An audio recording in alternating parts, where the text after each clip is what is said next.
World top rankings ఉన్న universities లో ఎలాంటి ఐఎల్స్ రాయకుండా ఫ్రీ ఎడ్యుకేషన్ అండ్ స్కాలర్షిప్ అందుకోవాలంటే కాంటాక్ట్ విదేశ్ కన్సల్ట్స్. నమస్కారం అమ్మా. నమస్తే అమ్మా.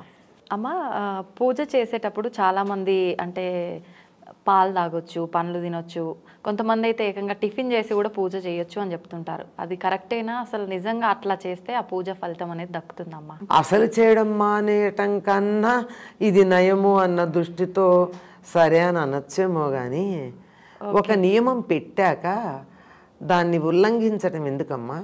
అసలు చెయ్యొచ్చా అన్న ప్రశ్న ఎందుకు వచ్చింది? చెయ్యకూడదేమో అని అనుమానం మనసులో ఉంటే కదా. అవును. పాలు తాగి చెయ్యొచ్చా అని ఎప్పుడన్నా ప్రశ్న వచ్చిందా? పండు తిని చెయ్యొచ్చా అని ప్రశ్న వచ్చిందా? టిఫిన్ తిని పూజ చేయొచ్చా అని ప్రశ్న వచ్చిందంటే చెయ్యకూడదని లోపల ఎక్కడో మనసులో ఆలోచన ఉంటేనే కదా వచ్చేది. ఎప్పుడైనా సరే ఏదైనా చేసేటప్పుడు పరగడుపున చేస్తే దానికి ఫలితం ఎక్కువ ఉంటుంది. ఆఖరికి వ్యాయామం చేసినా, యోగాసనాలు వేసినా ఏం చెప్తారమ్మా? ఖాళీ కడుపుతో చేయమంటారు. కొన్ని రకాల మందులైనా ఖాళీ కడుపుతోనే వేసుకోమంటారు. అట్లాంటిది రోజు మొత్తానికి కావలసినటువంటి శక్తిని ఇచ్చే పూజ అనే కార్యక్రమాన్ని పరగడుపున కాక పొట్ట నిండా తిని కూర్చుని చేయమని చెప్తారా? చెప్తున్నారమ్మా చాలా మంది మధ్య అయితే అట్లనే చెప్తున్నారు. దానికి కారణం కూడా చెప్తున్నారు. ఏమంటే మాకు బీపీలు ఉన్నాయండి, మేము మందులు వేసుకోవాలి. ఇంకొకటమ్మా, ఖాళీ కడుపుతో చేయమని నీకు భగవంతుడు ఏమైనా చెప్పిండా? ఎందుకు కడుపు మార్చుకొని పూజ చేయడం? పోనీ అమ్మ పూజ చేయమని చెప్పాడా? మరి అడిగేవాళ్ళు లేరు కదా. వీపున భుజాన నాలికేసుకుని బయటకు వచ్చేవాళ్ళు ఇష్టం వచ్చినట్టు మాట్లాడితే మనలాంటి వాళ్ళు నోరు మూసుకుంటే తప్పనిసరిగా వాళ్ళు ఇష్టం వచ్చినట్టు మాట్లాడతారు. అసలు పూజ చేయమని ఎవరు చెప్పారు? చెయ్యొద్దు. అడిగాడా?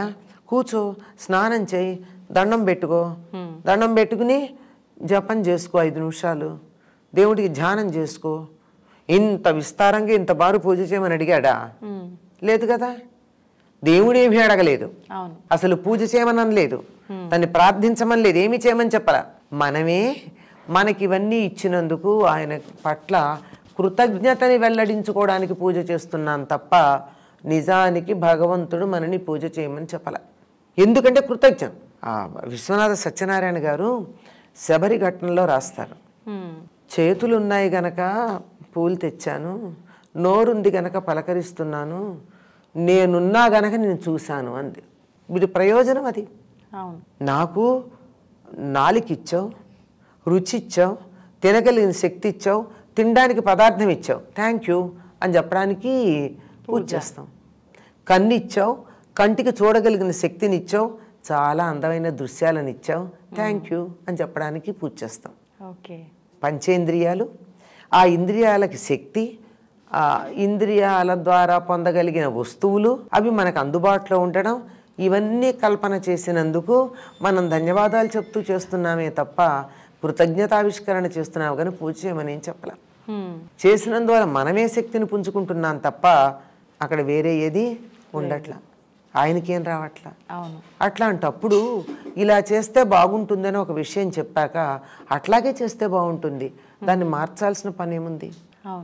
దీనికి చెప్పేది కారణాలు చాలా చిత్రంగా ఉంటాయి.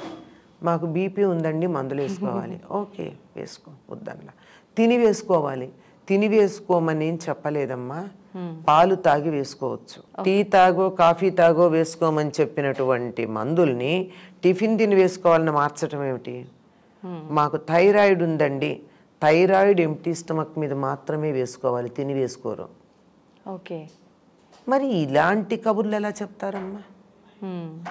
నాకు టిఫిన్ తినాలనుంది, తిను, మందుల మీద పెట్టకు. లేదు బీపీ మాత్రలు కొంచెం 2 వేసుకుంటానండి, కొంచెం ఇబ్బందిగా ఉంటుంది, కడుపులో మండచ్చు, కళ్ళు తిరగచ్చు.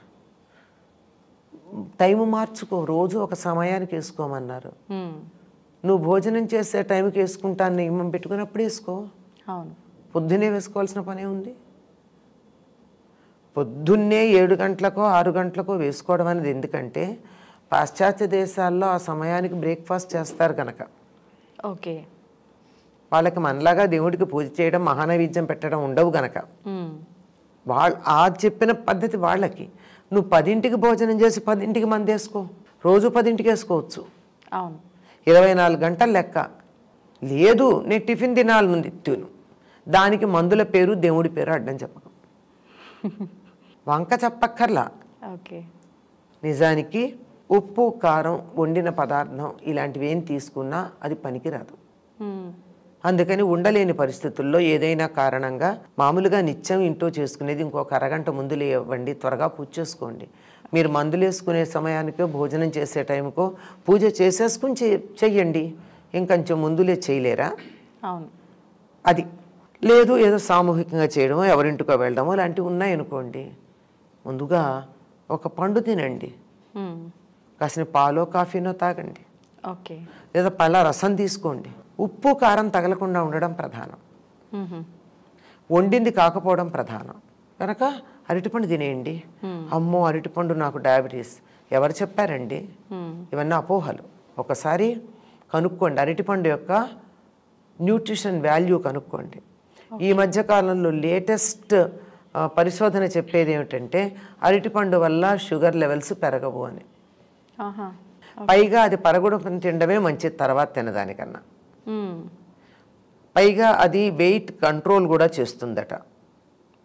ఎంత వ్యతిరేక భావనలు మనం దాని గురించి కలిగి ఉన్నాం. అవును, జనరల్గా అయితే వెయిట్ పెరుగుతారు అని అంటుంటారుగా అమ్మ. అది పరగడుపున తినడం చాలా శ్రేయస్కరం, మంచిది. కనుక చక్కగా పాలు తాగండి, పళ్ళు తినండి, పరగడుపున చేసుకోండి. లేదు మేము చేస్తామన్నాక మమ్మల్ని అడిగేది ఏమిటండి, చేసుకోండి అంతే. టిఫిన్ తిన్నాక ఎంత లేదన్నా దాహం వేస్తుంది, దాహం వేస్తే మంచినీళ్ళు తాగుతాం, మంచినీళ్ళు తాగితే మొత్తం పొట్ట ఫుల్ ఉంటుంది టిఫిన్తో. దాంతో అక్కడ కూర్చుంటే నిద్ర లేదు కనీసం తంద్ర అంటే కునికిపాట్లు అవైనా వస్తాయి. ఎందుకు వద్దన్నారు. ఎప్పుడైనా సరే కొంచెం ఖాళీ కడుపు ఉన్నప్పుడే మెదడు చురుకుగా ఉంటుంది. నిజంగా ప్రతి ఒక్కరిలో అయితే ఈ సందేహం అనేది అవుతుందమ్మా. మీరు చెప్పినట్టు అది ఒక వంక తెలియదు, అది నిజంగానో తెలియదు, కానీ తినాలంటే తినండి, దానికి వేరే వంకలు చెప్పకండి అంటాను. అంతే. ఎవరిని మోసం చేస్తున్నారు? ప్రపంచాన్ని చేస్తున్నారా? మిమ్మల్ని మీరు మోసం చేసుకుంటున్నారా? వాళ్ళని వాళ్ళు చేసుకుంటున్నట్టే అమ్మ. ధన్యవాదాలమ్మా. నమస్తే అమ్మా.